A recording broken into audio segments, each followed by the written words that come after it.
Hi everyone. Today we're going to be talking about that time I got reincarnated as a vending machine. I now wander the dungeon. So what? Yeah, you heard me right. Our main character isn't your usual reincarnated hero wielding a magic sword or blessed with mystical powers. Nope, this guy gets to be a vending machine. I mean, seriously, a vending machine, they're not known for epic quests or even, moving. But hold on, because even the weirdest, wildest, and sometimes wackiest animes deserve a shot in the limelight. I mean, let's face it, we've seen our fair share of peeps being reincarnated as this and that, from a questionable dog to even a sword. But a vending machine, that's a new level of out there, and yet there's this nagging curiosity that comes with the oddest anime concepts. So let's roll up our sleeves and sift through the story to see if there's a sparkling diamond hiding in this dungeon or if it's just a dusty old stone. But before we get into the nitty-gritty, let's start with the basics with the synopsis. The story starts off with our MC riding a moped. In front of him is a truck carrying a vending machine. The straps holding the vending machine start to break, and instead of, doing the smart thing and stopping your biker, trying to stay away from the giant deadly metal object, he decides to move closer to the vending machine. But hey, his wish was granted. He did catch the vending machine. He just died because of it though. Anyways, he then finds himself looking over a lake where he then discovers he's a vending machine. And then gets happy that he is one. Like I said, he loves vending machines, so it's fine for him to be one, but like, come on man, that's not cool. He then tries to figure out how he operates and pulls up his stat screen. Now, I gotta give some credit here. I just like the stylization of the stat screen. It only appears in his mind and it looks pretty nice. It's just basic pixelated white words on a black background. And if we're being real, that's like the max amount of graphics that would be inside a vending machine. All that being said, it looks quite nice. After a quick skirmish with some enemies, a hunter girl named Lannis meanders toward him, and after being fed by her MC, she takes him back to the settlement. Here, he meets people, does daily random things, goes on adventures defeating monsters, and feeds other hunters. Now that we're done with that, we have to cover our characters. So, starting off, we got our main character, Boxo, aptly named by Lammis because he's, a box. His whole shtick is that he's a vending machine and loves vending machines. That's it. Well, he does also love and care for his friends, doing a lot of stuff to save them, and being just wholesome. There is some character development with him where he thinks he's only useful to his friends when he's a vending machine, but drops it the same episode he brings it up. So, is there really character development? Well, technically yes, but that's not the point I'm trying to make. Oh well, our next character is Lammis. She's the one who originally found Boxo and even named him. She's been given the blessing of might, making her the strongest being in existence. Except for the fact that she can't hit anything. But luckily for Lammis, whenever Boxo's on her back, she can hit all her shots. And because Boxo can produce a barrier that can defend from any attack, when the two of them work together, they can overpower any enemy. Well, almost any enemy, but we'll get to that later. Even though Boxo is just a vending machine, Lammis is just the best to him. She even knows his little quirks and whatnot, like how when he thinks his little light flashes. I just like how wholesome their relationship is, even though he's just a vending machine. I mean, before Lammis met Boxo, she was nothing. Due to her immense strength, she couldn't really control her power, and she'd cause destruction. So other hunters wouldn't want to work with her. And before Boxo was found, he was just going to run out of points and die. But because both of them found each other, their life started to turn around and become great. Lammis was brought into more missions thanks to Boxo, and Lammis brought Boxo into town and around to meet new people, providing him customers and friends. So because of each other, they both became happier. And both of them know this. They show their gratitude and praise each other. Lammis does everything in her power to stay with Boxo, even going into the Hauntum Stratum despite being scared. And Boxo protects her at every turn. They just work together so nicely, and I love it. Between all of the characters in the show, they work together the best because their relationship is just way more fleshed out. This, though, can't be said about the rest of the cast, sadly. All of the characters are like one-trick ponies, but most of them excluding Shiro, Akka, Philomena, and the captain are pretty good at their one trick. Just like James Baxter level of one-trick pony. And honestly, I'd rather have a crew of one-trick ponies than a band of ponies who are just moderately skilled at a few things. I mean, honestly, it would draw a much bigger crowd to have a menagerie of singularly skilled horses. It's just good business. What were we talking about again? Oh yeah, the other characters. Other than Lammis and Boxo, we have the Menagerie of Fools. And in the Menagerie of Fools, we have 5 more main characters. Sadly though, 4 of them don't really get fleshed out as characters. All we know about the captain is he likes explaining stuff. All we know about Philomena is that she likes money and is a mage. All we know about Akka and Shiro is that they're twins.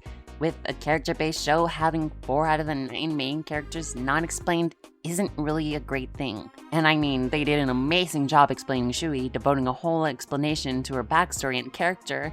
They even have Michuel having his character as a shy yet strong warrior who's trying to overcome his social anxiety, and this was explained in a natural way. Or even Humuli, who loves learning about magic items to the point she's one of the best, and she cares deeply for Lammus because they were childhood friends. They've done it before with at least half the crew, but couldn't cover them all. And don't even get me started on the Devouring Devils, or are they called the Band of Gluttons? I don't really know. The show called them the Devouring Devils at first. Heck, the first episode they were introduced in was called the Ferocious Devils, which is a whole thing on its own, but any other mention of them is as the Band of Gluttons, so I'll just call them that. Getting back on track though, these are just more peeps to add to a list of ever-growing characters, and their main purpose is just to exist.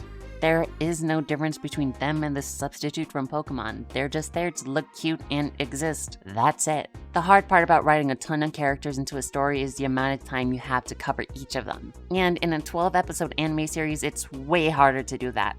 Surprisingly though, they do cover quite the number of characters despite this episode limit. So I have to give props there.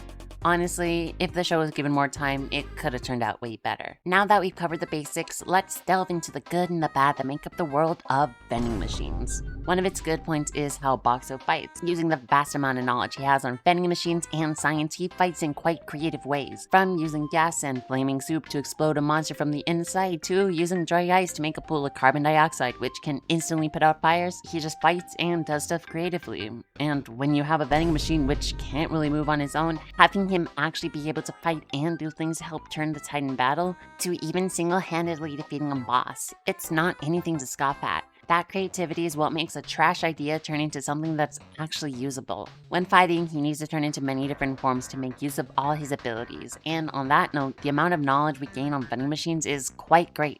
I knew Japan had a ton of vending machines everywhere, and that there were quite a bit of odd ones, but this show taught me way more than I knew before, and so props where props are due. Some education is indeed better than none, and this show got that. Though, no argument is complete without looking at both sides. So, what does this anime do wrong? First off, Boxo spends points like mad during battle. This stuff is literally his lifeblood. If he runs out, he's dead. But during battles, especially later battles, he spends them like it's no one's business. Sometimes it makes sense when his life's in danger, so why not spend them if you're gonna just die anyways? But there are plenty of times where he just sort of spent them just to spend them. And yes, he did have a lot of points because the people in Village all used him, and yay, points. But that stuff ain't infinite. Another bad point is that the world building they do have is good, but it could be so much more. We know that they're in a stratum and there's like a dungeon with lords and using a coin can grant them a wish, but it could be much, much more. They have a great starting point, but it's not really expanded onto the length I'm looking for. Look at, is it wrong to pick up girls in a dungeon? Or, though it pains me to say it, SAO. They both have big dungeons with different stratums, and in each there are places to chill, much like this world. But this anime doesn't go any further. We know there's an outside, but we've never seen it or heard why peeps are even in the dungeon. They have many layers and floor bosses for each, but we've only seen 4 floors total, and it could just be more. They did explain a bit with the whole wishes if you make it to the bottom of the labyrinth, which is good, because now at least there's a goal that they want to reach, but before they were kinda just aimlessly wandering around, and if you do that, it would be best to build the world, but they really didn't do that at all. This show is just half-baked. They have all the ingredients to make an amazing show. I mean, they got a decent cast that, if they flesh out the characters, it would be great. They got an interesting world, but decide to avoid delving deeper into how it works. At the end of the season, they fight a sentient enemy, which they seem pretty freaked out about, which they call a Demon Lord General, so, that's a thing now, I guess. And second, Director Bear was called a bear fiend, like a frog fiend, like he's a monster, yet he's able to communicate and no one cares. At least explain the difference to us. I mean, seriously. It's just that they cover a lot, but at the same time, not enough. I do have to give credit where credit is due, though. In a show where your MC is a vending machine, doing what the show did is nothing to scoff at. They took actual garbage and turned it into something that's quite decent. I can't say that's not true. But at the same time, when so much potential was created but not covered, it just leaves me feeling a bit disappointed. The show is indeed a nice and enjoyable watch. Though most of the cast doesn't work together as best as it could, the main three, Lamas, Humley, and Boxo, do work together well. They do quite a few creative things with the way Boxo fights, and all in all, it's pretty nice. And I mean, if the worst thing about an anime is its missing potential, is it that bad? The anime just seems like a filibuster, saying things just to say things with no real meaning behind the words being said. Now, not all anime needs to have a moral behind it. Look at Eminence in the Shadow. It's just pure absurdity, and an anime about a guy being a vending machine certainly wouldn't need it. It's just the fact that they did actually produce some competent work that, though seems meaningless at times, is actually quite entertaining. The problem is that it is competent. If it were pure trash, there would be no need to ask for more. But the competency provided makes me want more. But the show couldn't provide, so I was left feeling kind of empty. And I may be asking the impossible to turn trash into art, but this anime actually got close. It has all the right materials, it's just not executed on. If given a second season, which it is, the anime can easily improve if expanded upon, especially the world and characters. So if I had to say if the show were a diamond or just some rough, I'd say it's like an uncut gem. A story brimming with potential, just not fully utilized. That's all the time we have for now. I'm Aya Alloy, and a bye-bye.